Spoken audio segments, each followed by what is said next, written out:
Hey guys, welcome back to the Friday Vlog and the 1-year anniversary of the Friday Vlogs. Basically what we do here is we cover topics such as current events, headlines that are in the news, technology, social media, and just items of interest that come up during the week that's a bit of a departure from what is typically covered here on the channel, which is gamings and reviews and things of that particular nature.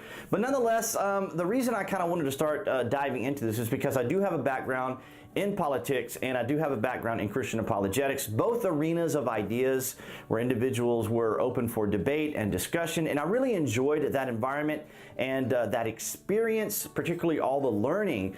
But over the years, I kind of just moved away from both of the topics simply because it is very exhausting, and the arena becomes kind of larger, and things change constantly, and trying to keep up with all the information can be a bit challenging. But nonetheless, what the Friday Vlog allows us to do is to have a little bit of a dialogue on what's currently happening, what the current events are, and things that are happening in social media that I can share with you guys that are kind of like behind the scenes of YouTube and things that I kind of like to bring up that are part of what I do here on the channel in the background. So nonetheless, guys, if this is your first time here, I want to welcome you. And for all those who are frequent visitors, I'd like to encourage both of you guys to click on that watermark down there in the bottom right-hand corner to subscribe and click that notification bell so you guys will know when the Friday Vlogs are available. And of course, participating here on the channel does help overall with the content, so I encourage you guys to do that.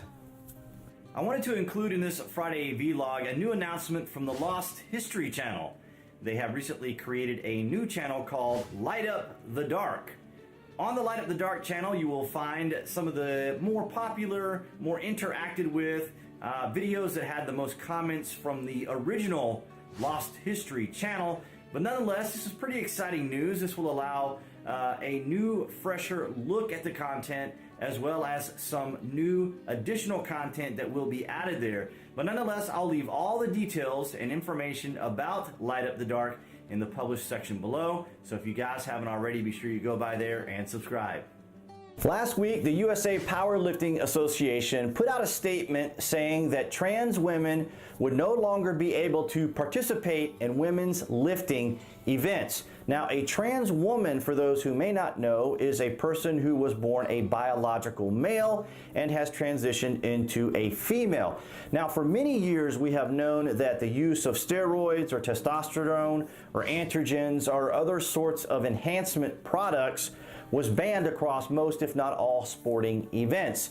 So this really comes at a very interesting time in a particular cultural climate within the identitarian, within the just activism type environment that we experience each day here, especially in social media. So of course I was quite interested in this story for many different reasons.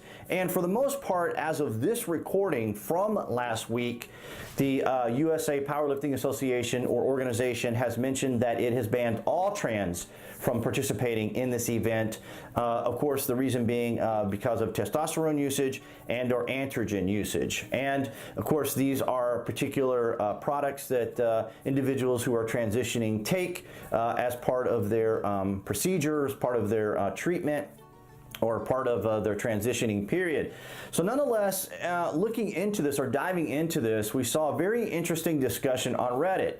If you're not familiar with Reddit, it is kind of the forum of the internet, like Google is the search engine for the internet, as it were. Of course, there's others, but nonetheless, in Reddit, there was a interesting discussion there. Now, for the most part, this didn't seem to get the level of social media outcry as we would typically see in very similar situations like we saw with the Covington MAGA kids. But nonetheless, apparently within this discussion, it seems that many people agreed with the USA Powerlifting Association. Now, that could be because people may not be as interested in powerlifting itself, or that this particular topic would not be a very good grounds for a discussion when it comes to the philosophical or ideological principles that people share within their passion to make these types of transitions. Now, that's just my opinion, but nonetheless, it would seem that maybe reality has reached a certain threshold, as it does in society, to where it far exceeds levels of expectation. So essentially what has happened is that within this thread, we see a great deal of discussion, but more importantly, I think people have kind of come to the realization, and you'll see this graph, it's in the forum, it's very interesting, but it shows kind of like the transition of strengths between physical strength of females and males, and the strongest female, the most fit, or the most, those who work out a great deal and have a great deal of muscle mass, still is not as strong as the average male. That is not a philosophical, that is not an ideological disadvantage. That is simply our nature, our biology, in that males have a denser bone mass as well as denser muscle mass. Males are physically stronger than females.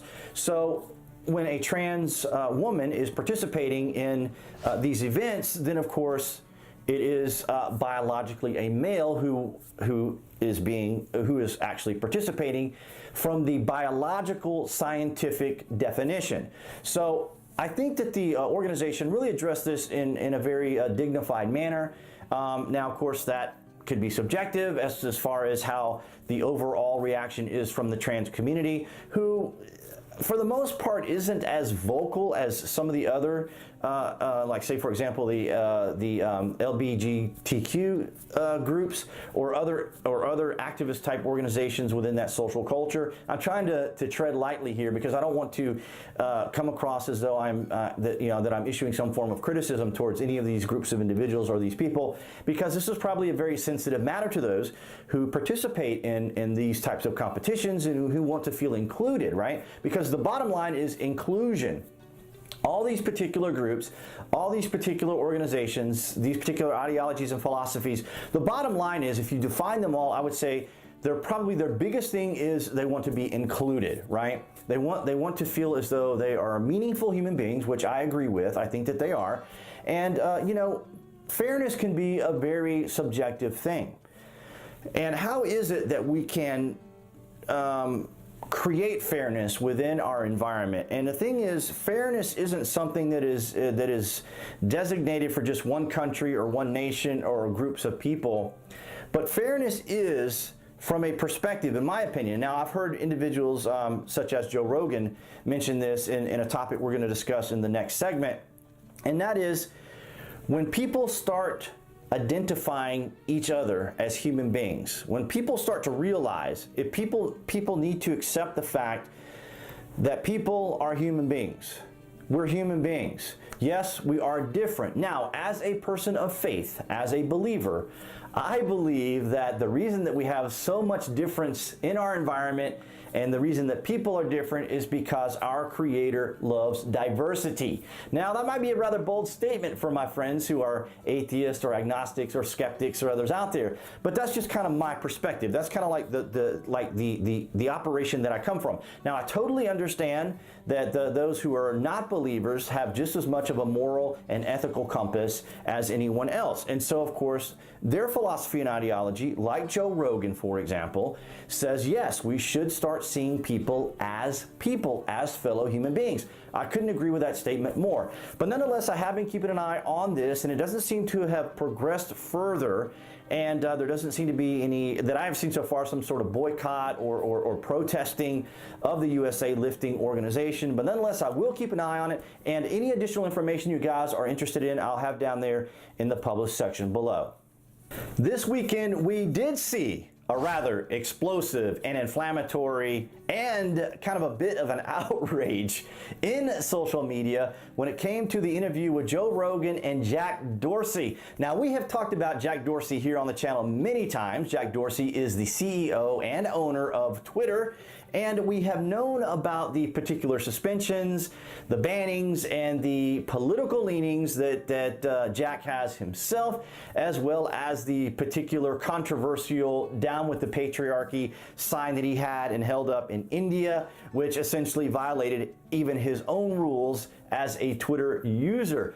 But nonetheless, what happened was he went on the Joe Rogan show, and people were very upset with Joe because Joe in his interviews has gone after individuals like Steven Crowder, have gone after individuals like Alex Jones. And as we mentioned kind of in our previous segment, I follow individuals like Joe Rogan, who is a liberal, Tim Pool, who is also a liberal, and Styx Hexenhammer, who's kind of a moderate, kind of a centrist populist that leans kind of left in certain political ideologies. So I don't entirely disagree with them, but I don't entirely agree with them. But I do listen to them so that I can understand, all the different political perspectives. But in this situation, people were saying that Joe Rogan was kind of handling Jack with a bit of kid gloves, or what we call here in the States, softball questions. In other words, very easy to handle questions that aren't going to make the person look bad or put the person on the spot or anything like that. And so there was a pretty significant outrage, as you can imagine, because we have seen, for example, Alex Jones being banned from YouTube, banned from all the major platforms like Twitter. Now, he was kind of the last holdout on Twitter. Now, Alex himself has not been banned from the internet. He still has his website. He's on BitChute, he's on Minds, he's on Gab, and he's on a site that's created by one of his friends, Mike. I can't remember Mike's last name, but Mike created this new site called Brighton. It was formerly Real.video, but apparently they had some kind of legal issues, and they said, you got to change it to Brighton.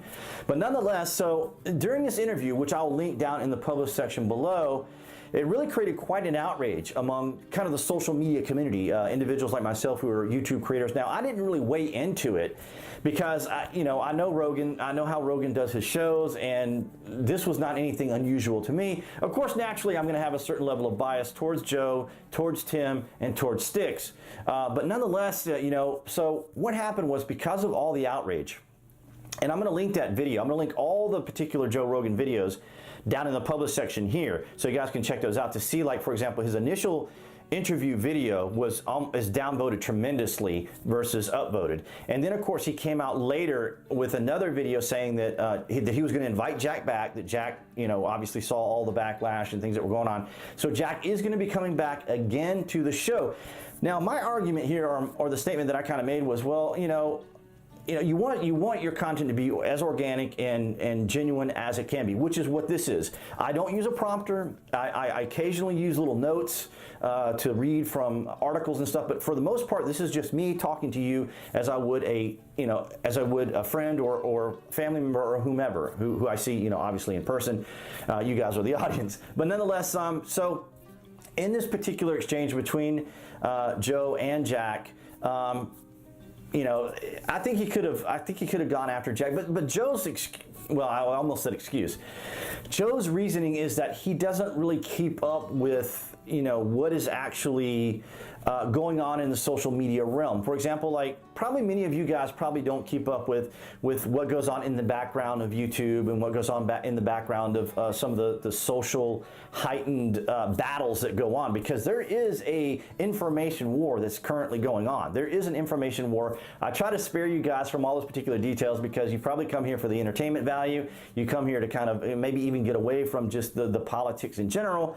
But nonetheless, this particular interview was not a very good, what they call optics in the mainstream media for Joe. And it's probably one of the first times I've ever seen like there being like a major backlash against him, because he's pretty centric, he tries to keep everything right in the middle, kind of like a Philip DeFranco kind of thing. But at the same time, he's still going to have views that individuals like myself are going to disagree with, because it just is. I mean, Rogan identifies himself as a liberal, and that's just a classical liberal. I believe Tim Pool also identifies himself as a classical liberal. But ironically enough, so does Alex Jones. Alex Jones identifies himself as a classic liberal. So, of course, that particular aspect of liberalism is kind of the traditional liberal. Those who believe in liberty, those who believe in freedom, those believe in non-interference of government, as opposed to maybe the progressives who have a little bit different opinion when it comes to government and so forth and so on. But nonetheless, that video itself was quite interesting. Now, I don't anticipate you guys watching the full hour or more plus of the actual video itself, but nonetheless, this was really kind of interesting because it struck a chord because of what's going on currently in the background of YouTube right now. I don't want to go into that. I might do a separate video on that in and of itself. But nonetheless, I did want to bring up that to you guys, and you can check out all the additional information, as I mentioned, in the published section below. All right, guys, so that's going to wrap up our 1 year anniversary video for this particular week in the Friday Vlog series. I was going to kind of touch on the State of the Union address that the president did last night, but I didn't have any of the prep material, and I didn't actually watch the Democratic response from Stacey Abrams, who was running for governor here in Georgia, as you guys may recall. We covered that with Brian Kemp. But nonetheless, guys, I want to thank all of you for your continued support here on the channel during this year. I like that you guys have participated with your likes, your shares, and your comments. And again, guys, if you haven't already, be sure you click on that channel icon appearing right there on the screen to subscribe, along with that notification bell, so you guys will know when the Friday Vlogs are released and when additional content is here on the channel. And I will see you guys next Friday.